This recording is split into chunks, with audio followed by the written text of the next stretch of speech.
Hi friends, welcome to my digital ID. I hope তোমরা এই video সিরিজটা follow করছো HTML টিউটোরিয়ালে। লাস্ট ভিডিওতে আমরা দেখেছিলাম ইমেজ ট্যাগ, রাইট? তো আজকে আমরা এই ভিডিওতে দেখব HTML এর another tag that is anchor tag। তো চলো ফার্স্টেই আমরা একটা ফাইল ক্রিয়েট করে নিই। এখানে আমরা ফার্স্টেই নাম দিয়ে দিচ্ছি, এটা আমাদের tut7, রাইট? tut7 underscore. এখানে আমরা দেখব anchor tag, বেসিক্যালি এটা লিংক পারপাসে ইউজ হয়, তো আমি দিয়ে দিলাম link.html। ওকে, এন্টার।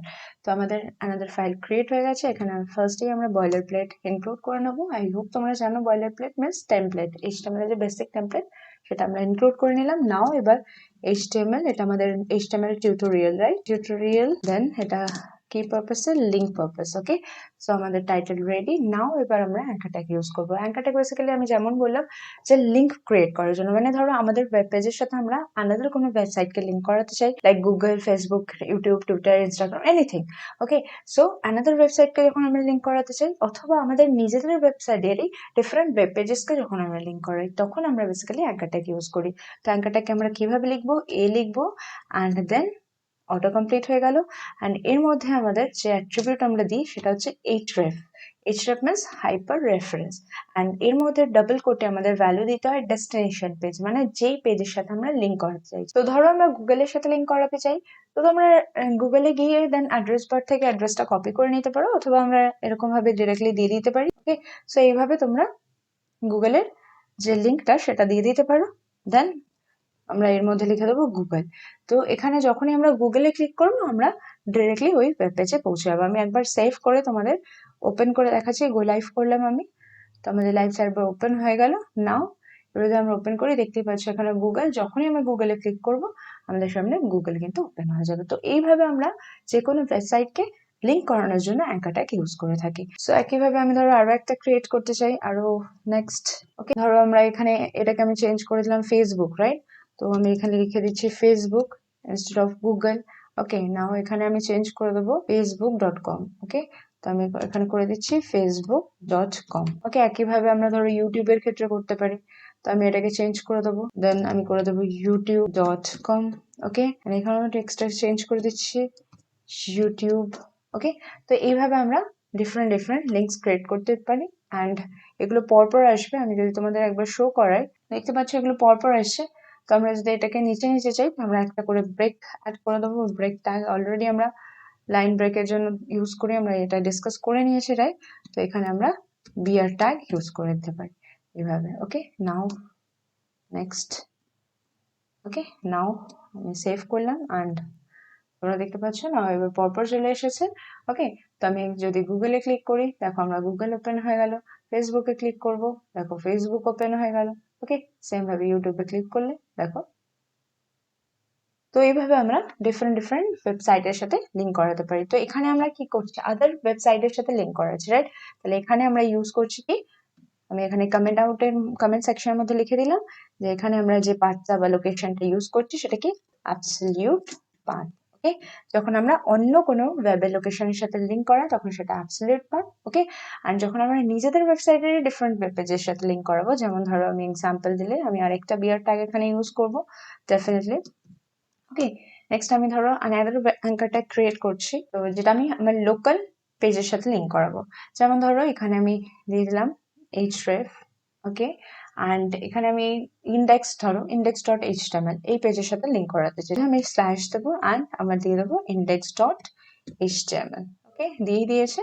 তো এটা আমি স্ল্যাশের মধ্যে দিলাম, যদি আমাদের আনাদার ফোল্ডার, যেহেতু এটা সেম ফোল্ডারের মধ্যে রয়েছে তাই জন্য আমি শুধু স্ল্যাশ দিলাম। যদি আনাদার ফোল্ডারের মধ্যে হতো তাহলে ফোল্ডার নেম দেন স্ল্যাশ দিয়ে আমি html পেজটার নাম দিতাম। তাহলে আমি এখানে কি দিয়ে দেবো, এটা আমার হোম পেজ, তাহলে আমি হোম বলে দিয়ে দিলাম। ওকে, নাও নেক্সট আমি আরেকটা যদি পেজের সাথে অ্যাড করাই, এটা ব্রেক দিলাম and next another anchor tag আমি ক্রিয়েট করলাম, সেখানে আমি আগেন হাইপার রেফারেন্স দেবো href।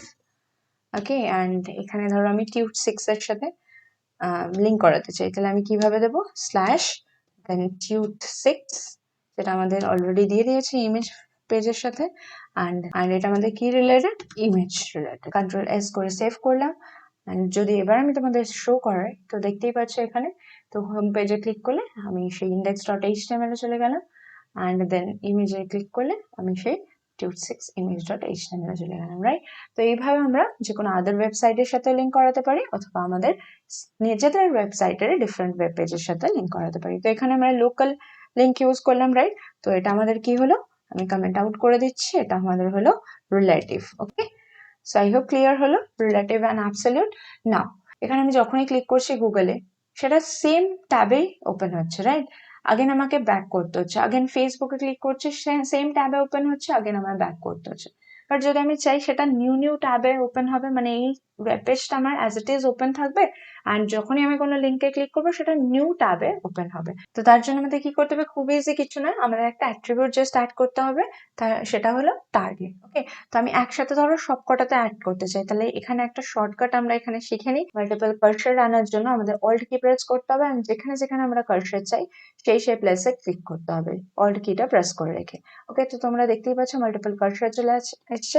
এবার আমি এখানে লিখছি টার্গেট, এটা হলো আমার সেই অ্যাট্রিবিউট। তো এখানে আমি লিখবো আন্ডারস্কোর ব্ল্যাঙ্ক। ওকে, তো দেখো একসাথে আমার কিন্তু সমস্ত লাইনে এডিট হয়েছে। তো এটাই হচ্ছে অ্যানাদার ট্রিক্স যেটা তোমরা ইউজ করতে পারো, তোমাদের কাজ খুব ফাস্ট হবে। ওকে, তো হয়ে গেল সব জায়গায় আমার, অ্যান্ড কন্ট্রোল এস দিয়ে আমি সেভ করলাম। এবার আমরা দেখে নিই অ্যাপ্লিকেবল হচ্ছে কিনা। তো যখনই আমরা ক্লিক করছি, এবার দেখো এটা কিন্তু নিউ ট্যাবে ওপেন হলো, দেখতেই পাচ্ছ আমার ওয়েব পেজটা কিন্তু অ্যাজ ইট ইজ রয়েছে, অ্যান্ড এটা নিউ ট্যাবে ওপেন হয়েছে। ফেসবুক ওপেন করতে চাই, দেন ফেসবুকে ক্লিক করবো, দেখো অ্যানাদার ট্যাবে কিন্তু ওপেন হলো। ওকে, নাও আমি যদি হোম পেজ ওপেন করতে চাই, দেখো অ্যানাদার ট্যাবে ওপেন হয়েছে। সো আই হোপ ক্লিয়ার হলো যে কিভাবে আমরা নিউ ট্যাবে ওপেন করতে পারি। তো এই যে টার্গেট অ্যাট্রিবিউটটা, এটার 4টে ভ্যালু হয়। একটা ব্ল্যাঙ্ক দিলাম আমরা, আর বাই ডিফল্ট যেটা থাকে সেটা হচ্ছে সেলফ। সেলফ মিনস সেখানেই ওপেন হবে। যেমন ধরো আমি গুগলকে যদি সেলফ করে রাখি, তাহলে দেখো এবার কিন্তু আমি যদি গুগলে ক্লিক করি, তাহলে কিন্তু নিউ ট্যাবে ওপেন হবে না, সেটা কিন্তু সেখানেই ওপেন হলো। ওকে, তো বাই ডিফল্ট এটা সেলফই করা থাকে। এছাড়া আর কি হতে পারে, 4টে ভ্যালু হয়, দেখতেই পাচ্ছ তোমাদের স্ক্রিনে শো করছে। ব্ল্যাঙ্ক আমরা দেখলাম, সেলফ আমরা দেখলাম। ব্ল্যাঙ্ক মানে নিউ ট্যাবে ওপেন হবে, সেলফ মানে সেই ট্যাবে ওপেন হবে। ওকে, অ্যান্ড আনাদার হতে পারে টপ। টপ হলে কি হবে, টপ হলে সবার টপে ওপেন হবে বিষয়টা। তো আনাদার রয়েছে প্যারেন্ট, এটা ফ্রেম যখন আমরা বুঝবো তখন ভালোভাবে বুঝতে পারবে। ধরো একটা ফ্রেমের আন্ডারে আরেকটা ফ্রেম রয়েছে, তো ধরো ভেতরের ফ্রেমটাকে আমরা যখন প্যারেন্ট করলাম, তখন সেটা কি হবে, সেই লোকেশনটা প্যারেন্ট ফ্রেমে ওপেন হবে, মানে যেই ফ্রেমটা সেই ফ্রেমটাকে কন্টেন করেছে, সেই বাইরের ফ্রেমটার মধ্যে এটা ওপেন হবে, কন্টেনার ফ্রেমের মধ্যে, সেটাই হচ্ছে প্যারেন্ট ফ্রেম। ওকে, তো তখন যখন আমরা ফ্রেম বুঝবো তখন এটা তোমরা ভালোভাবে বুঝতে পারবে। আই হোপ বাকিগুলো বোঝা গেল, রাইট? তো এটা হলো টার্গেট।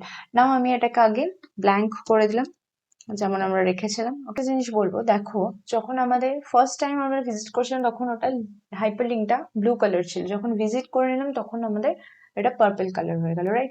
তো এই কালারটা বাই ডিফল্ট সেট করা থাকে ভিজিটেড লিঙ্ক অ্যান্ড লিঙ্কের ক্ষেত্রে, বাট এটা আমরা সেটও করতে পারি। কিভাবে সেট করব চলো দেখে নিই। তো তার জন্য আমরা বডিটাকে অ্যাট্রিবিউট অ্যাড করতে পারি, একটা হচ্ছে লিঙ্ক। ওকে, দেন আমরা সেট করতে পারি, সেটা আমরা কালার দিতে পারি যেটা ফার্স্ট টাইম যখন আমাদের ওয়েব পেজটা ওপেন হবে তখন যে কালারটা থাকবে। ওকে, তো আমি ধরো বাই ডিফল্ট ব্লুই দিয়ে দিলাম। ওকে, নাও নেক্সট আমি দিয়ে দিলাম ধরো এ লিঙ্ক। ওকে, এ লিঙ্ক মিনস অ্যাক্টিভ লিঙ্ক, যে টাইমে আমরা ক্লিক করছি সেই মুহূর্তে যে কালারটা হবে। তো আমি ধরো দিয়ে দিলাম রেড। ওকে, অ্যান্ড নেক্সট আমি দিয়ে দিলাম ধরো V link. V link means আমরা যখন ভিজিট করে নিয়েছি, ভিজিটেড লিঙ্ক, তখন কি কালার হবে, তখন আমি দিয়ে দিলাম গ্রিন। ওকে, তো এবার আমরা সেভ করবো অ্যান্ড দেখবো এটা অ্যাপ্লিকেবল হলো কিনা। তো তার জন্য আমাদের ফার্স্ট টাইম ব্রাউজিং যে হিস্ট্রিটা সেটা ক্লিয়ার করে নিতে হবে এখান থেকে গিয়ে। ওকে, তোমরা জানো। দেন আমরা যদি আগেন ওপেন করি, তাহলে আমাদের এইভাবে রিফ্রেশ হয়ে যাবে, কারণ অলরেডি আমরা ভিজিট করে নিয়েছিলাম, রাইট? তো সেটা কিন্তু আমাদের আগে ব্রাউজিং হিস্ট্রি থেকে ডিলিট করে নিতে হবে। তো তোমরা দেখতে পাচ্ছ এখন সমস্ত লিঙ্ক গুলো কি ব্লু কালার আছে, এটা হচ্ছে লিঙ্ক। ওকে, নাও এই লিঙ্কের কাজ যখন আমি প্রেস করবো ঠিক সেই মুহূর্তে তোমরা ফলো করবে। এখন আমি কিন্তু এটা ক্লিক করে আছি, তাহলে এটা কি হলো, অ্যাক্টিভ লিঙ্ক। নাও এটার কালার কি হচ্ছে, রেড, কারণ আমরা এই লিঙ্কটারে রেড সেট করেছিলাম। এবার যখন আমি এটা প্রেস করে ছেড়ে দিলাম, তখন দেখো এটা গুগল সাইট ওপেন হয়ে গেল, রাইট? এটা নিউ ট্যাবে, কারণ এটা ব্ল্যাঙ্ক করা আছে সেজন্য নিউ ট্যাবে ওপেন হলো। এবার যদি আমরা দেখি, এখন দেখো ভিজিটেড হয়ে গেছে এটা, তার মানে ভি লিঙ্ক, তাহলে এখন এটা গ্রিন কালার সেট হয়ে গেছে। আই হোপ বোঝা গেল। এখন ব্লু, দেন যখন অ্যাক্টিভ লিঙ্ক হচ্ছে তখন রেড, অ্যান্ড ভিজিট হয়ে গেলে তখন সেটা কি হয়ে যাচ্ছে, গ্রিন কালার হয়ে যাচ্ছে। তো এইভাবে আমরা লিঙ্কের কালার কিন্তু নিজে থেকে সেটও করতে পারি। এবার তোমাদের আরো একটা জিনিস দেখাতে চাই, যেখানে আমরা ইমেজকে অ্যাজ আ লিঙ্ক ইউজ করব। তো আমরা সিম্পল কি করব, অ্যাঙ্কার ট্যাগিং নেব অ্যান্ড তার মধ্যে href ইকুয়ালস টু, আমি ধরো চাইছি যে ফরেস্টের পেজটায় ক্লিক করলে আমাদের ইমেজ পেজে চলে যাবে। তার মানে ইমেজ পেজে আমাদের ডেস্টিনেশন কি ছিল, আমাদের ছিল টিউট ইমেজ ডট এইচটিএমএল, রাইট? নাও এটা আমাদের ডেস্টিনেশন পেজ অ্যান্ড এটাতে আমরা চাইছি যে এখানে কোন ইমেজটা আসবে, সেই ফরেস্টের ইমেজটা। আই হোপ তোমাদের মনে আছে সেই ফরেস্টের ইমেজটা। তাহলে আমি এখানে img ট্যাগ ইউজ করব অ্যান্ড এর মধ্যে আমরা জানি এটা সেলফ ক্লোজিং ট্যাগ, রাইট? এর মধ্যে আমরা কি দিই, সোর্স, রাইট? src সোর্স দিই অ্যান্ড এখানে আমরা দিয়ে দেবো সেই ইমেজটার নাম। আমার ইমেজটার নাম কি ছিল, ফরেস্ট। দেখো সাজেশনে দিয়েও দিয়েছে, রাইট? তো এবার আমার কি হবে, এই যে ইমেজটা আসবে সেটা অ্যাজ আ লিঙ্ক হলো। কেন? কারণ সেটাকে আমি উইদিন অ্যাঙ্কার ট্যাগ রাখলাম ইমেজ ট্যাগটাকে। ওকে, সো এখানে আমি আরো সেট করে দিতে পারি এটার হাইট উইথ। ওকে, নাও এখানে আমি তার আগে একটা ব্রেক দিয়ে দিই, বিয়ার ট্যাগ লাগিয়ে দিই। ওকে, নাও সেভ এন্ড এবার যদি আমি তোমাদের শো করি তো দেখতেই পাচ্ছ, এবার দেখো যখনই আমি এই ইমেজের উপর হভার করছি তখন এটা কিন্তু এখন হ্যান্ড লাইক পয়েন্টার হয়ে যাচ্ছে, রাইট? যেমন আমার হাইপার লিঙ্কস এর ক্ষেত্রে হচ্ছে, নর্মাল ইমেজে কিন্তু সেটা হয় না, রাইট? তো আমি যদি এখানে ক্লিক করি তো ইমেজের যে পেজটা সেটা কিন্তু ওপেন হয়ে যাবে। ওকে, তো তোমরা দেখতে পাচ্ছ এখন যদি আমি এই ইমেজগুলোর উপর হভার করি দেখো আমার মাউস পয়েন্টার কিন্তু চেঞ্জ হচ্ছে না। যখন আমি এই ইমেজটার উপর যাচ্ছি তখন কিন্তু মাউস পয়েন্টার চেঞ্জ হচ্ছে, কারণ এটা হ্যাজ আ লিঙ্ক রয়েছে। এখানে আমরা সেট করে দিতে পারি যে আমরা যদি চাই যে এখানেও টার্গেটটা কি সেট হবে, ব্ল্যাঙ্কে সেট হবে, তো এখানেও আমরা সেট করে দিতে পারি, তাহলে নিউ পেজ এটা ওপেন হবে। ওকে, সো আমি যদি এখানে চাই ব্ল্যাঙ্কে সেট করি তো এখন আমি যদি আবার ক্লিক করি তাহলে এটা কিন্তু নিউ পেজে ওপেন হবে। ওকে, তো এইভাবে আমরা কোনো ইমেজকেও অ্যাজ আ লিঙ্ক ইউজ করতে পারি। কারণ এখানে অনেক ক্ষেত্রেই আমরা দেখি ফেসবুক, ইউটিউব, টুইটার, তো ডিফারেন্ট ইনস্টাগ্রাম ডিফারেন্ট আইকন দিয়ে সেখানে ক্লিক করলে সেই প্রপার ওয়েবসাইটগুলোতে চলে যায়, রাইট? তো সেটা কিন্তু আমরা এভাবে করতে পারি। তো যেমন ধরো আমি এখানেই তোমাদের একটা ইউজ করে দেখাই। তো ইউটিউবটা, এখানে দেখো আমি ইউটিউবে একটা ইমেজ অলরেডি ডাউনলোড করে রেখেছি। তো আমি ইউটিউব না লিখে এখানে যদি এর পরিবর্তে আইএমজি ট্যাগ ইউজ করে দিই, আইএমজি। ওকে, তো এখানে যদি আইএমজি ট্যাগ ইউজ করে আমি এসআরসি দিয়ে দিলাম, সোর্সের মধ্যে আমি এই ইউটিউব ডট পিএনজি এটা দিই। অ্যান্ড ফেসবুকের ক্ষেত্রে আমি সেম করতে পারি, কারণ ফেসবুকের একটা জেপিজি আমি ডাউনলোড করে রেখেছি। তো এক্ষেত্রেও আমি এর পরিবর্তে আইএমজি ট্যাগ ইউজ করতে পারি, অ্যান্ড এখানে আমি এই দুটোর উইথ সেট করে দিই। অল্ট কি প্রেস করছি আমি দুটোকে একসাথে ডিল করার জন্য। দুটোতেই আমি ধরো উইথ সেট করে দিতে চাইছি, উইথ ধরো 50। ওকে, অ্যান্ড আর আমি তার থেকে কমও দিতে পারি, ধরো 20। ওকে, নাও এবার আমি ধরো এই দুটোর ক্ষেত্রে অল্ট অ্যাট্রিবিউটটাও সেট করে দিই। ধরো যদি আমি ওপেন করি তো এখানে দেখো লেখার পরিবর্তে কিন্তু এর আইকন গুলো চলে এসেছে, মিনস পিকচার গুলো। এবার যদি আমি ক্লিক করি তাহলে এটা ফেসবুক ওপেন হবে। ওকে, এরকম আমরা দেখে থাকি কোনো ওয়েব পেজের ফুটার সেকশনে, রাইট? যে এরকম different different Facebook, Instagram, Twitter, YouTube, LinkedIn এগুলো কি লিঙ্ক করানো থাকে, রাইট? তো সেখানে ক্লিক করলে আমরা প্রপার সেই লিঙ্কে চলে যাই। তো এইভাবে আমরা কিন্তু যে কোনো ইমেজেসকেও লিঙ্ক করাতে পারি। তো আই হোপ ক্লিয়ার হলো আজকে ডিসকাশন। কি আমরা দেখলাম আরেকবার সামারাইজ করে নিই। তো এখানে আমরা অ্যাঙ্কার ট্যাগ নিয়ে ডিসকাস করলাম। অ্যাঙ্কার ট্যাগ কি পারপাসে ইউজ হয়, লিঙ্ক করানোর জন্য। যেখানে আমরা আদার ওয়েবসাইটকে যদি লিঙ্ক করাই তাহলে সেটা আমরা অ্যাবসলিউট পাথ দিই, অ্যান্ড যেখানে আমরা নিজেদের ওয়েবসাইটের ডিফারেন্ট ওয়েব পেজেসকে লিঙ্ক করছি সেখানে আমরা রিলেটিভ পাথ ইউজ করি, রাইট? অ্যান্ড নাও এখানে আমরা কি কি অ্যাট্রিবিউট ইউজ করছি, href destination means hyper reference, destination পেজের লোকেশন দেওয়ার জন্য। অ্যান্ড দেন আমরা টার্গেট অ্যাট্রিবিউট ইউজ করতে পারি। টার্গেটের 4টে প্রপার্টি হয় আমরা দেখলাম, সেলফ মিনস সেই পেজে ওপেন হবে, অ্যান্ড সেই ট্যাবে ওপেন হবে, ব্ল্যাঙ্ক হতে পারে, ব্ল্যাঙ্ক মিনস নিউ ট্যাবে ওপেন করার জন্য, টপ মিনস সবার উপরে ওপেন করার জন্য, অ্যান্ড প্যারেন্ট হচ্ছে যেই ফ্রেমটা এটা কন্টেন্ট করছে বা যেই কন্টেনারের মধ্যে ওটা বিলং করছে সেই কন্টেনারে ওপেন হওয়ার জন্য। এটা আমরা নেক্সট বুঝবো যখন আমরা ফ্রেম অ্যান্ড আদার কন্টেনার্স গুলো বুঝবো। নেক্সট আমরা আর কি দেখলাম, আর আমরা দেখলাম যে link, A link and V link means link, active link and visited link, এই কালার আমরা ডিফারেন্টলি সেট করতে পারি। অ্যান্ড নেক্সট হলো আমরা ইমেজকে অ্যাজ আ লিঙ্ক কিভাবে ইউজ করতে পারি, তার জন্য উইদিন অ্যাঙ্কার ট্যাগ আমরা ইমেজ ট্যাগকে ইউজ করতে পারি। আই হোপ বোঝা গেল, right? entire discussion. That's all for this video. দেখা হচ্ছে next video. Till then, keep learning, keep practicing, keep exploring. Thank you. Bye bye.